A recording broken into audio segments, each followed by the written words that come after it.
Olá, seja bem-vindo e bem-vindo. Está no ar o Fatos em Foco, a sua revista eletrônica que leva até você cultura, informação e entretenimento. E te convido agora a acompanhar os principais destaques desta edição. 45% dos médicos no Brasil sofrem com menos um tipo de transtorno mental. A taxa atinge o mesmo patamar do pós-pandemia. Um estudo internacional revelou que o mosquito da dengue se espalhou pelo mundo no período do tráfico negreiro. E ainda, as pessoas que vivem em situações difíceis durante a rotina de tratamentos oncológicos vão contar com o apoio dos Doutores da Alegria para ter momentos de leveza diante desse desafio. Tudo isso e muito mais é o que você acompanha a partir de agora no Fatos em Foco. Começo falando do consumo de chá pelo brasileiro, que cresceu 25% nos últimos anos. O valor é quase o dobro da média mundial. O Brasil é conhecido por sua grande variedade de plantas. Por conta disso, é um grande polo da indústria de chás e de infusões. Em todo o mundo, cerca de 2 bilhões de pessoas tomam chá regularmente. E os brasileiros têm seguido essa tendência. Segundo a Euromonitor Internacional, o crescimento pelo mundo no consumo de chás foi de 13% entre 2013 e 2020. Já no Brasil, o aumento foi de 25%, quase o dobro da média global. A bebida, seja ela quente ou gelada, traz vários benefícios à saúde, como na hidratação, melhora no sono, redução do estresse, aumento da energia e o combate a problemas como gripes e resfriados. Além, é claro, de trazer conforto nos dias frios com a bebida quente e refrescar nos dias de calor com o chá gelado. Outro estudo aponta que chá já é a quarta bebida mais consumida pelos brasileiros, atrás somente do suco, café e da água engarrafada. O baixo custo da bebida do mercado também é um grande atrativo para a preferência dos brasileiros, principalmente associada a um estilo de vida saudável e mais leve. A Meta revelou seus novos óculos inteligentes, continuando sua busca por uma mudança de estilo de vida que visa combinar realidade e espaço virtual. Os aparelhos podem custar a R$ 4.200. A gigante americana Meta, dona do Facebook, Instagram e WhatsApp, revelou seus novos óculos inteligentes. Os óculos com telas integradas permitem que os usuários visualizem mensagens e fotos, como se estivessem olhando para a tela de um celular. Anunciados como os óculos com inteligência artificial mais avançados da Meta, os dispositivos vêm com pulseiras com sensores, chamadas de bandas neurais, que permitem aos usuários controlar os óculos com movimentos sutis dos dedos.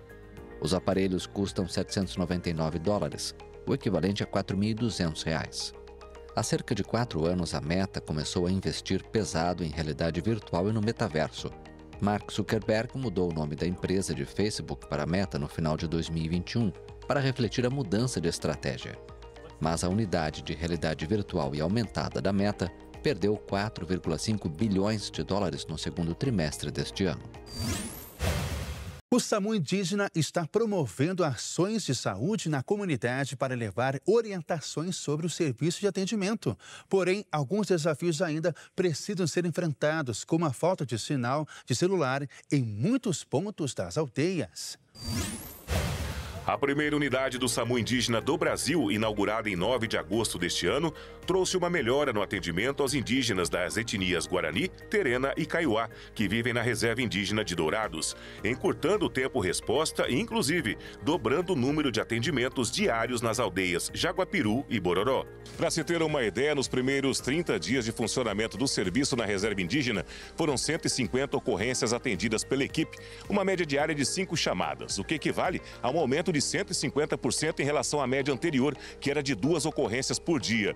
Com base própria na área do Hospital da Missão Evangélica Kaiowá, na aldeia Jaguapiru, o serviço é exclusivo para o atendimento da população indígena da maior aldeia urbana do país. A gente sente que a população está mais acolhida pelo serviço procurando mais serviço porque ela percebeu que ela tem um atendimento diferenciado, de acordo com as suas especificidades culturais, estão se sentindo mais acolhidos e a gente vê isso com bastante positividade. É bastante importante esse aumento, mostra que o serviço está sendo válido e está sendo produtivo. São 14 profissionais, incluindo 5 técnicos de enfermagem, 5 enfermeiros e 4 condutores socorristas. Metade da equipe é formada por indígenas fluentes em português e guarani, o que facilita a comunicação. Melhora bastante a comunicação com a comunidade, o entendimento dos agravos de saúde e nesse ponto a comunidade se sente mais acolhida. Então eles procuram mais serviço porque eles sabem que eles vão ter um profissional que vai entender o agravo de saúde deles, que vai atendê-los de acordo com as suas diferenças culturais, de acordo com as suas necessidades de saúde mais específicas. Isso é bastante importante. Para otimizar o atendimento, a coordenação do SAMU lançou um projeto na comunidade, com ações de conscientização do trabalho que é realizado nas aldeias, assim como as situações onde a unidade deve ser solicitada. A ideia é deslocar com a viatura em alguns dias da semana para algumas áreas da reserva, escolas, postos de saúde, sedes de liderança, para explicar o funcionamento do serviço, aproximar o serviço da comunidade, não deixar a ambulância fechada dentro da base descentralizada e sim aproximar da comunidade para que eles entendam a real função do serviço, como é que funciona, apresentar para as crianças como que é dentro da ambulância, quando chamar o SAMU, qual tipo de situação é necessário uma ambulância ou quando a gente pode resolver por meios próprios. Para o capitão da aldeia Jaguapiru, a implantação do SAMU indígena foi uma conquista de uma luta antiga da comunidade. Antigamente, a gente perdia aí 1 hora, meia hora, 20 minutos até sair de lá para vir. Hoje o SAMU está junto com nós. A gente tem os motoristas, tem o pessoal que trabalha, que faz parte de 50% indígena. Então isso daí para nós hoje ficou fácil. Porque eles já conhecem a estrada. Falou, eu estou em tal lugar. Eles vão lá de onde está. Porém, alguns desafios ainda precisam ser enfrentados, como a falta de sinal de celular em muitos pontos das aldeias e as más condições das estradas, o que dificulta o trabalho dos profissionais da saúde. Que se a gente está num local longe, onde não pega o celular, a gente liga, é difícil atender. Então a gente tem que sair até o local que tem internet, pega internet para a gente ligar para o SAMU vir, né? Hoje ainda que está sendo difícil para a gente localizar.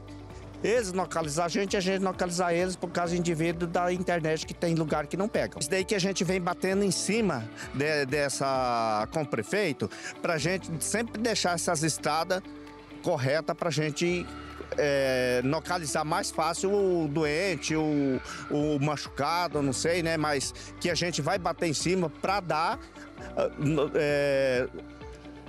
dar o suporte certinho para o carro chegar até onde está a pessoa que está precisando. A China inaugurou a Ponte Estaiada de Shanghai, estrutura considerada a mais longa do mundo. Ao todo, são 10,3 quilômetros de extensão que visa conectar duas cidades importantes.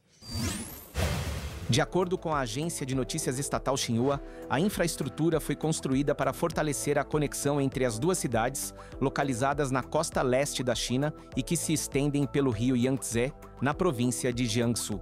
A mega infraestrutura do país asiático se destaca porque seu vão estaiado tem 1.208 metros de comprimento, mas a altura máxima é de 350 metros, número 30 metros menor que o do Empire State Building em Nova York, nos Estados Unidos. Além disso, a ponte conta com 2 corredores rodoviários em operação, compostos por 3 faixas de ida e 3 de entrada, o que gera maior conforto a todos os usuários e reduz o tempo de deslocamento. Até o momento, de acordo com a mídia local, está claro que o objetivo da infraestrutura é conectar as redes de Changzhou e Taizhou, o que posiciona o projeto como uma estrutura de aço. A ponte estaiada foi planejada e construída pela empresa estatal China Communications Construction, que projetou uma elevação de mais de 10 mil toneladas ao longo do cabo, criada a partir da implementação de aço e concreto. Na ocasião, fibras de carbono foram incorporadas aos cabos que suportam o peso da infraestrutura para suportar as mudanças de temperatura que ocorrem na região e prevenir potenciais fatores de corrosão, como a ferrugem. Os engenheiros determinaram que o projeto da ponte mantenha um formato assimétrico, com o objetivo de melhorar a resistência ao vento e distribuir o peso da mega estrutura. Além dos complexos desenvolvimentos, também é notável a integração de uma linha ferroviária capaz de atingir velocidades de até 200 km por hora. Agora eu falo de mudança climática. O aumento da temperatura média do planeta está afetando a produção de alimentos, com menos chuva ou em excesso, além do desmatamento que diminui a área de plantio. Os eventos extremos tiram muitos produtos da mesa das pessoas do mundo inteiro. O aquecimento global tem impactos diretos na produção de alimentos e, consequentemente, nos preços ao consumidor. O aumento da temperatura média do planeta altera padrões de chuva, reduz áreas cultiváveis e eleva a frequência de eventos climáticos extremos, como secas, tempestades e ciclones, afetando colheitas e encarecendo os custos de produção. Alguns produtos são especialmente sensíveis às mudanças climáticas. O café, por exemplo, sofre com estresse térmico em regiões de Minas Gerais e São Paulo, que são os principais produtores do país. Em áreas onde o calor excede os limites tolerados pelas plantas, colheitas inteiras podem ser comprometidas, tornando o cultivo inviável e pressionando os preços. Eventos extremos já mostraram seu impacto na economia agrícola. Em maio de 2024, as fortes chuvas que provocaram enchentes no Rio Grande do Sul causaram prejuízos superiores a R$1 bilhão, segundo a Confederação Nacional de Municípios. Estudos indicam que, com o aumento do calor, os preços dos alimentos podem subir até 3% ao ano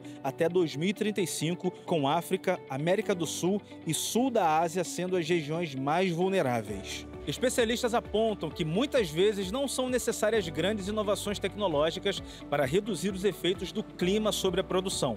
Medidas como a adoção das melhores práticas agrícolas e a criação de estoques reguladores de alimentos poderiam aumentar a resiliência do setor, garantindo maior estabilidade dos preços, mesmo diante de perdas sazonais ou eventos extremos. Começou a primavera e com o calorão do Mato Grosso do Sul, os produtores de hortaliças precisam redobrar os cuidados. A estação marcada pelo desabrochar das flores e também da volta do calor. Fator que normalmente preocupa os produtores de hortaliças, mas que este ano, se continuar dessa forma, será de vento em popa. Quem garante é o Sérgio, um dos 260 produtores urbanos em Campo Grande e que há tempos não via a quitanda tão abastecida. Esses anos passados foi muito ruim, né? Produção. Esse ano eu consegui até produzir essa abóbora nesse pequeno pedaço de terra que eu tenho. Até essa abóbora eu consegui produzir umas 10 delas esse ano. Esse ano eu consegui produzir salsa, que fazia uns 3 anos que não produzia, por conta do calor, salsa e agrião, que é uma coisa assim que na terra o agrião ele é muito difícil de você produzir. Esse ano eu consegui produzir e estou produzindo até hoje. Bom também para os consumidores, pois com maior oferta, os preços ficam mais atrativos. Aqui na horta são produzidos alface, couve, cebolinha, coentro e por aí vai. Em dias de temperaturas amenas, a irrigação é ligada pelo menos 3 vezes ao dia. Agora, quando chega o calor, este número chega a dobrar. As hortaliças precisam de bastante cuidado e com esses dias quentes agora que está vindo, chega a dobrar a irrigação e tem que ter bastante cuidado para não murchar as verduras, né? Porque tem que ter muito cuidado mesmo, com bastante água. Então dobra o custo, dobra tudo. E se depender do entusiasmo desse produtor, esse ano não terá tempo ruim.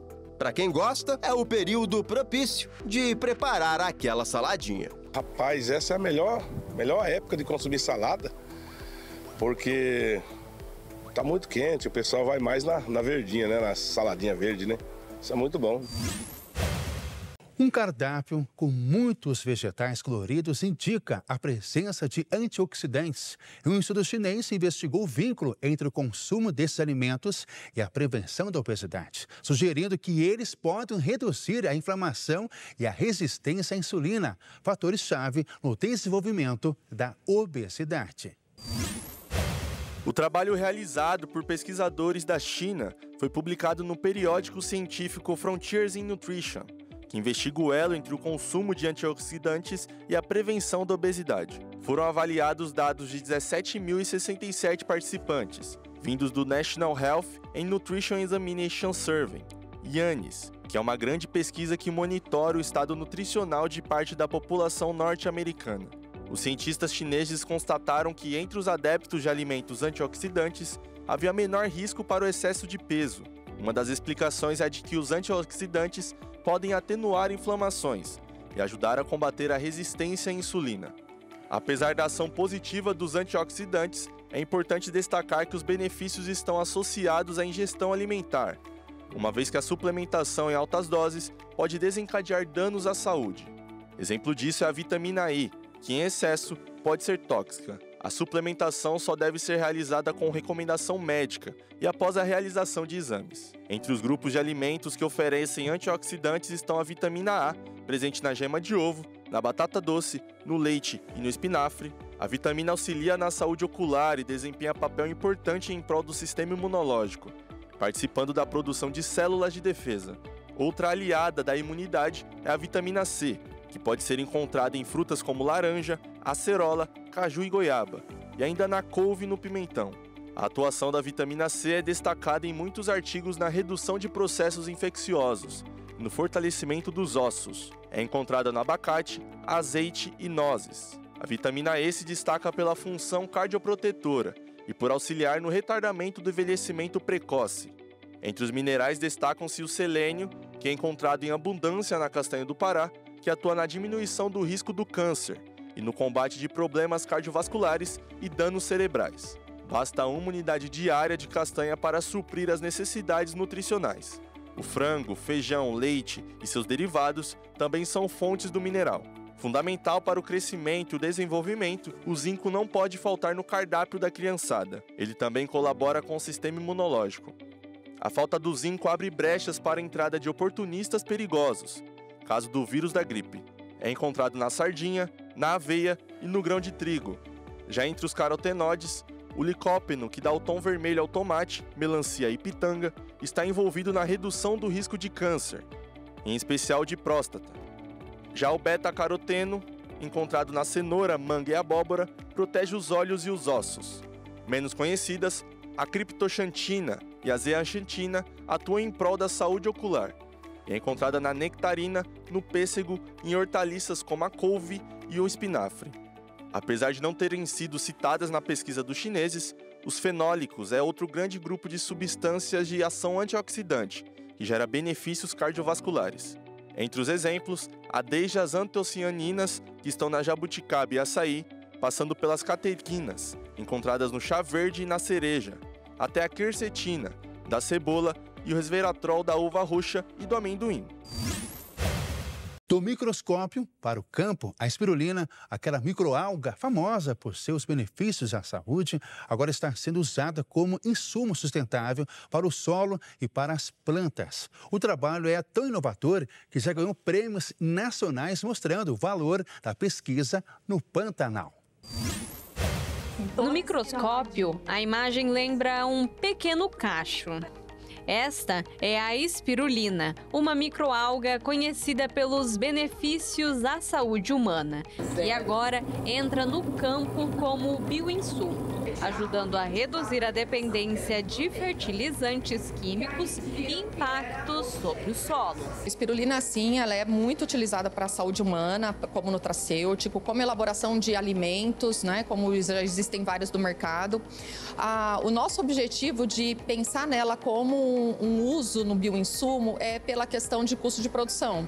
Então, o custo de produção para você formular para bioinsumo, ele tem um custo mais baixo do que seria para a alimentação humana. A bióloga Michele Vettorelli pesquisa a microalga desde 2017. Ela desenvolve formulações que diminuem os custos de produção, transformando a espirulina em uma opção viável para a agricultura. Já tem vários trabalhos, já existe comercialização fora do Brasil com esse uso, né? O uso como um biofertilizante, um bioestimulante. tá? Então, já tem para várias culturas. E aqui a gente vai testar para as culturas que ocorrem no Mato Grosso do Sul. A microalga espirulina, encontrada naturalmente em lagoas salinas do Pantanal, pode ser utilizada para a produção de um bioestimulante de solo e plantas e é compatível com a agricultura orgânica e práticas de produção circular. Ela é produzida, né, com um meio de cultura. Esse meio de cultura, depois que a gente tira essa espirulina, ela é filtrada, porque ela é uma microalga de um porte relativamente grande, comparando com outras microalgas. Essa água, ela é reutilizada, então a gente já fala de um sistema circular, de uma economia circular. A gente já tem essa abordagem, a produção da espirulina é uma produção mais sustentável.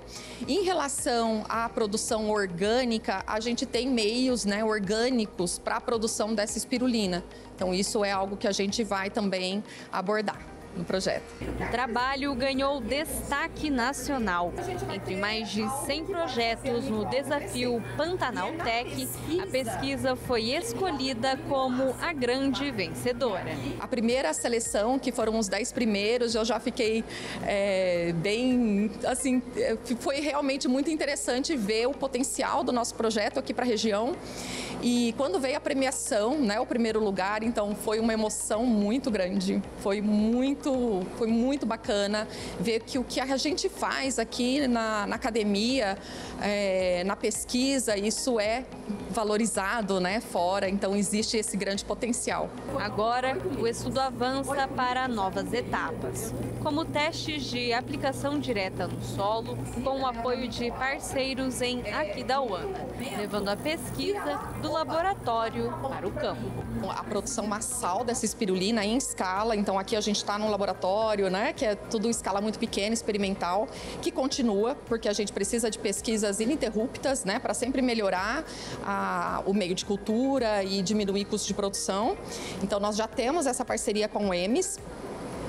E aqui, né, esse laboratório é o laboratório do CLF, né, que é da FCBA, então é um laboratório parceiro, é um laboratório que é onde a gente começou com a espirulina aqui no Mato Grosso do Sul.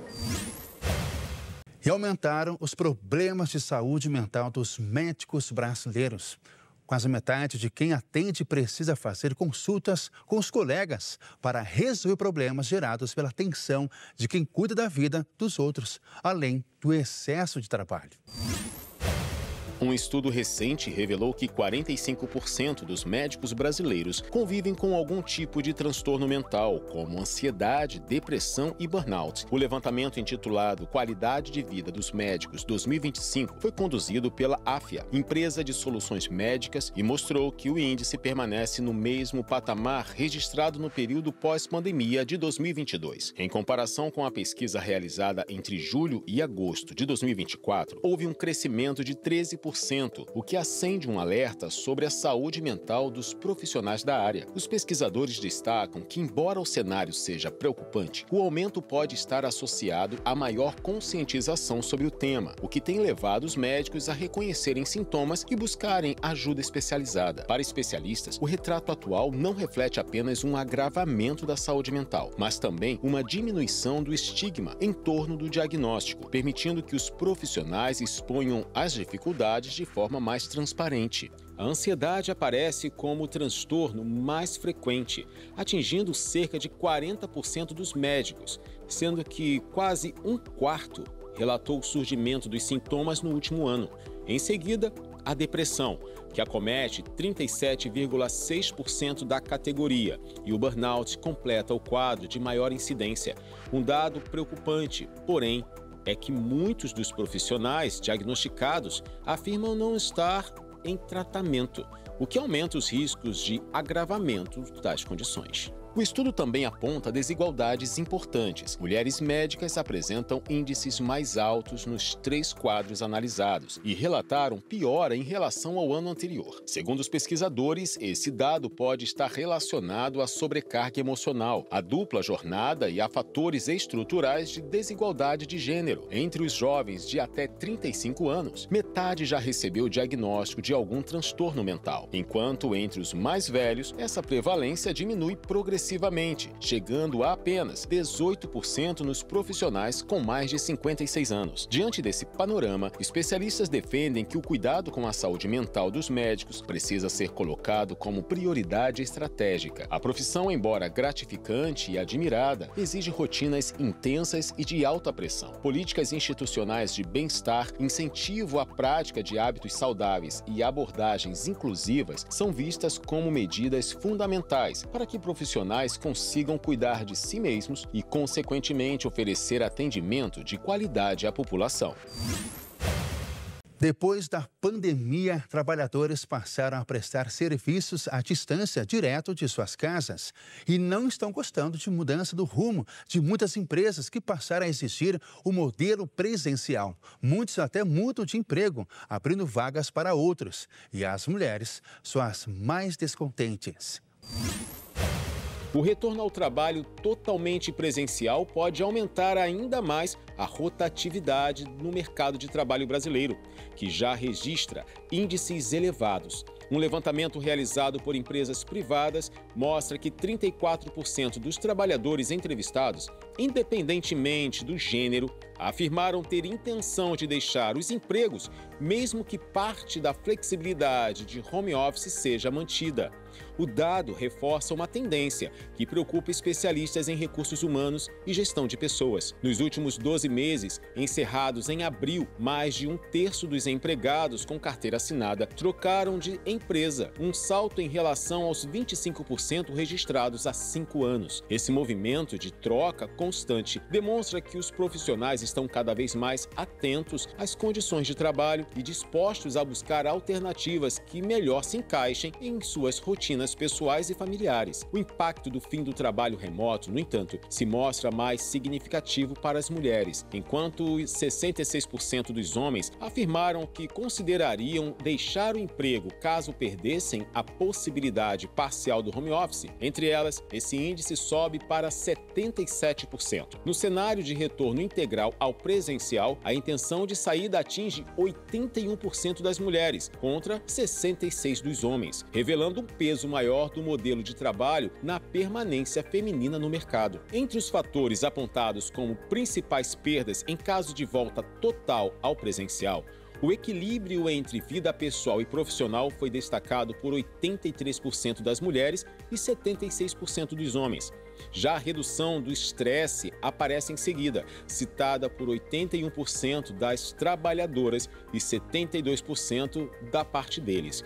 Esses números reforçam que a flexibilidade conquistada nos últimos anos não é apenas um benefício, mas um elemento central na decisão de permanecer ou não em uma empresa.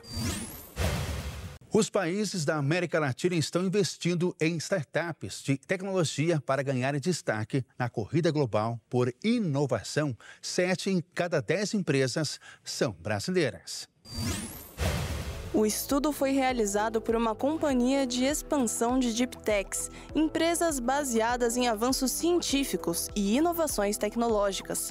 Foram mapeados mais de 1.300 negócios em setores de saúde, energia, indústria e infraestrutura urbana. 72% das Deep Techs na América Latina estão localizadas no Brasil, mas este não é o único destaque do país. Segundo a pesquisa, o Brasil tem áreas diversificadas como energia, agronegócio e mobilidade, além da presença expressiva no segmento de inteligência artificial e materiais avançados. Os principais setores são saúde, bem-estar e alimentos. Apesar disso, nichos como energia e clima são subdesenvolvidos, apesar do potencial de polo energético da América Latina. O Brasil ocupa o 3º lugar no ranking, ficando atrás do Chile e da Argentina, que adotaram abordagens internacionais para atrair investidores globais. No caso das indústrias brasileiras, o investimento é voltado para o mercado nacional, apesar do enorme potencial de desenvolvimento.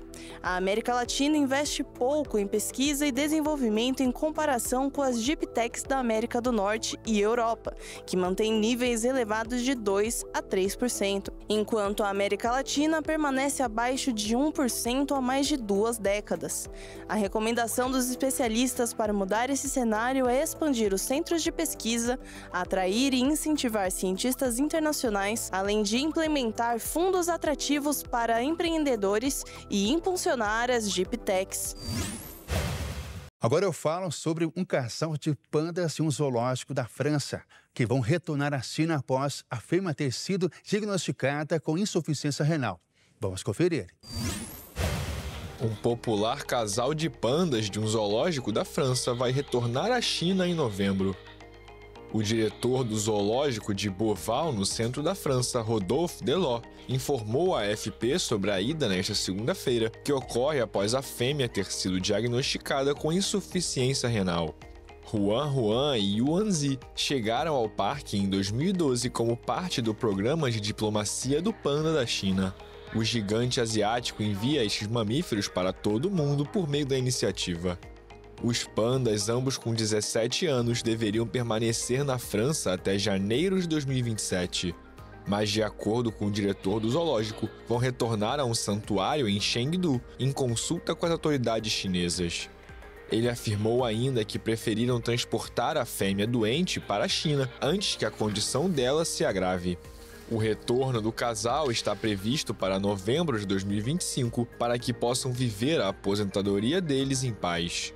Huan e Yuanzi tiveram 3 filhotes durante o período na França e se tornaram estrelas do zoológico de Beauval. O filho maior, Yuan Meng, deixou o país em 2024. Já as gêmeas nascidas em 2021 vão continuar em solo francês para conscientizar sobre a necessidade de proteger essa espécie emblemática. No ano passado, o panda gigante saiu do status de em perigo para o de vulnerável na lista mundial de espécies em risco de extinção. Um estudo internacional revelou que o mosquito da dengue se espalhou pelo mundo no período do tráfico negreiro. Os navios que levavam milhares de africanos escravizados também transportavam o mosquito. Os pesquisadores do estudo concluíram que os mosquitos são originários da África. Ele se espalhou para as Américas, Europa e Ásia nas mesmas rotas que foram usadas pelo comércio de escravizados. Dados de DNA mostraram que a espécie conseguiu as características necessárias para se tornar um condutor de doenças no continente americano. Antes da chegada dos africanos escravizados no continente americano, não havia mosquitos desse tipo em nenhum lugar do território. O Aedes aegypti encontrou condições ideais em países tropicais e se adaptou rapidamente às áreas urbanas, usando a água parada para se reproduzir. Com o passar dos anos, passou a transmitir doenças graves, como dengue, zika, chikungunya e febre amarela. O estudo apontou que existem diferentes linhagens da espécie. A que mais chamou a atenção foi o Aedes aegypti formosus,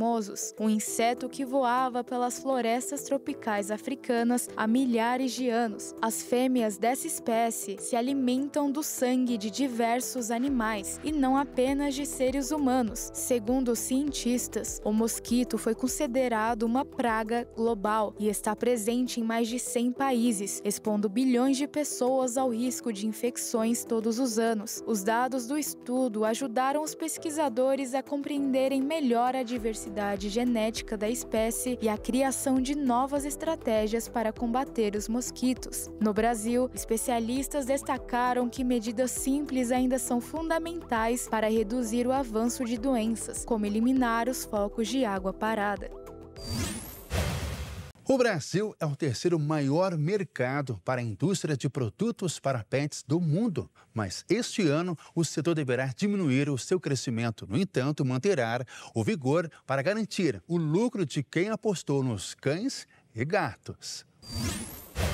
O mercado pet brasileiro, um dos mais expressivos do mundo, deve registrar um ritmo mais lento de crescimento em 2025. O país abriga entre 150 a 160 milhões de animais de estimação, o que representa aproximadamente 70% dos lares e consolida o Brasil como o terceiro maior mercado global. Os cães seguem na liderança, com cerca de 60 milhões, seguidos por aves, gatos e peixes ornamentais. Esse cenário reforça a importância do setor, que movimenta cifras bilionárias ano após ano. Segundo a Associação Brasileira da Indústria de Produtos para Animais de Estimação, o faturamento do setor deve atingir 77 bilhões de reais em 2025, alta de 2,42% em relação ao ano anterior. O resultado, porém, ficará abaixo da expectativa inicial de crescimento, que era de 3,5%, o que sinaliza uma desaceleração. No ano passado, o mercado já havia mostrado sinais de estagnação, com um avanço de 9,6% em comparação a 2023, a primeira vez desde 2019 que o índice não atingiu 2 dígitos. A inflação e a redução do poder de compras das famílias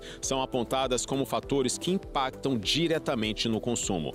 A alimentação industrializada para pets segue como a principal fonte de receita, com estimativa de 40 bilhões de reais em vendas, equivalente a 53% do faturamento total. Em seguida, vem a comercialização de animais por criadores, produtos veterinários e serviços especializados, que também têm ganhado relevância nos últimos anos. No mercado externo, o Brasil mantém a posição de destaque, respondendo a 4,95% do faturamento global e ocupando a terceira colocação, atrás apenas de Estados Unidos e da China. As exportações para os Estados Unidos somam 380 milhões de dólares em 2024, representando 0,75% do total enviado ao exterior. Embora a participação pareça modesta, ela é considerada estratégica, especialmente para empresas com maior exposição ao mercado norte-americano. Para além dos Estados Unidos, a indústria tem buscado diversificação nos destinos de exportação: Colômbia, Uruguai, Emirados Árabes Unidos, Bolívia e Chile. Eles figuram entre os principais compradores, estratégia considerada essencial para reduzir riscos diante de possíveis barreiras comerciais. Assim mesmo, em um cenário de desaceleração, o setor pet brasileiro segue relevante no mercado global e mantém potencial de expansão sustentado pelo forte vínculo dos brasileiros com os seus animais de estimação. Na ilha de Fernando de Noronha, em Pernambuco, cientistas trabalham para desvendar a vida dos golfinhos. Considerado um dos animais aquáticos mais inteligentes, os humanos ainda têm muito para descobrir sobre o universo desses animais. O golfinho rotador salta da água como se estivesse fazendo um show para uma plateia. A espécie, que recebe esse nome devido a saltos característicos, representa mais de 99% dos golfinhos de Noronha e é monitorada há 35 anos pelo projeto Golfinho Rotador. A observação e contagem dos golfinhos acontecem quase diariamente ao longo de todo esse tempo, faça chuva ou faça sol. Os golfinhos chegam ao amanhecer porque usam as águas calmas do arquipélago durante o dia para descansar, brincar, cuidar de seus filhotes e se refugiar de tubarões. À noite, se deslocam para o alto mar para caçar peixes e lulas. O comportamento dos golfinhos rotadores é o foco do projeto de pesquisa que, ao longo dos anos, contou com diferentes fontes de financiamento, desde o apoio inicial dado pelo pai do oceanógrafo Silva Júnior ao patrocínio atual do braço socioambiental da Petrobras, entrando na água com os golfinhos rotadores, onde, afinal, eles passam a maior parte da vida. Foi possível fazer novas descobertas científicas. Entre elas está o fato de que alguns peixes se alimentam das fezes e do vômito dos golfinhos, demonstrando uma função ecológica da espécie até então desconhecida. Foi registrado ainda que os rotadores brincam com algas flutuantes, carregando-as com a nadadeira ou o rostro, o focinho, e jogando-as de um lado para outro. Os diferentes pulos, piruetas e rotações sobre o próprio eixo compõem um complexo sistema de comunicação que ainda inclui assobios e toques. Cerca de 90% das atividades aéreas registradas pelo projeto foram executadas por machos, o que evidencia funções de liderança e proteção. O Hospital do Graac anunciou uma parceria com a Associação dos Doutores da Alegria. A promessa é levar momentos de leveza para aqueles que vivem situações difíceis durante a rotina de tratamentos oncológicos. A iniciativa da parceria entre o Graac e a Associação dos Doutores da Alegria surgiu do setor de experiência do paciente do hospital, responsável por ações como passeio externo e brinquedoteca. Um dos diretores do hospital falou que todo o setor de tratamento é ambientado com a temática infantil. Assim, as crianças ficam felizes e aceitam o tratamento com mais facilidade. Dentro de toda a proposta leve e animada da instituição, o projeto de parceria acaba sendo natural. Isso porque muitos tratamentos são longos, exigindo internações prolongadas. São períodos angustiantes e exaustivos tanto para os pequenos quanto para os familiares. O Graac afirmou que o objetivo da parceria é além da leveza e diversão. O trabalho dos Doutores da Alegria reforça a importância da arte como parte da humanização do ambiente hospitalar. As visitas acontecerão inicialmente em 2 dias da semana. Além disso, é previsto a formação e aperfeiçoamento para a equipe multidisciplinar e administrativa do Graac. Ou seja, quem trabalha lá também receberá uma transfusão de alegria para ser transferida às crianças. Fundada em 1991 por Wellington Nogueira, a organização sem fins lucrativos introduziu a arte do palhaço atuando em hospitais públicos de São Paulo, Recife e Rio de Janeiro. Além desse programa, a associação desenvolve projetos culturais e formação artística, reforçando a cultura. E o Fatos em Foco fica por aqui. Para rever as reportagens dessa edição, acompanhe as nossas redes sociais. Obrigado pela sua companhia e até a próxima. Tchau!